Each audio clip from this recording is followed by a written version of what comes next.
ya mwana kondoo. Asante Bwana Yesu kwa nguvu zako. Kwa jina la Yesu Kristo. Sauti zote za kuzimu, pepo na nguvu pigwa na uharibiwa kwa moto. Kila kifungo cha nafsi, kifungo cha mwili, kifungo cha roho, katika jina la Yesu, katika damu ya Yesu, damu ya Yesu.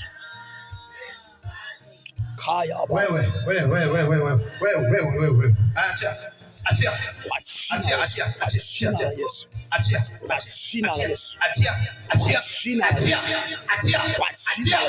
Achia. Kwa damu ya Yesu Kristo, kwa mamlaka pigwa kwa moto, pigwa kwa moto, pigwa kwa damu ya Yesu, pigwa kwa jina la Yesu. Kule mahali unalala, kule mahali unaishi.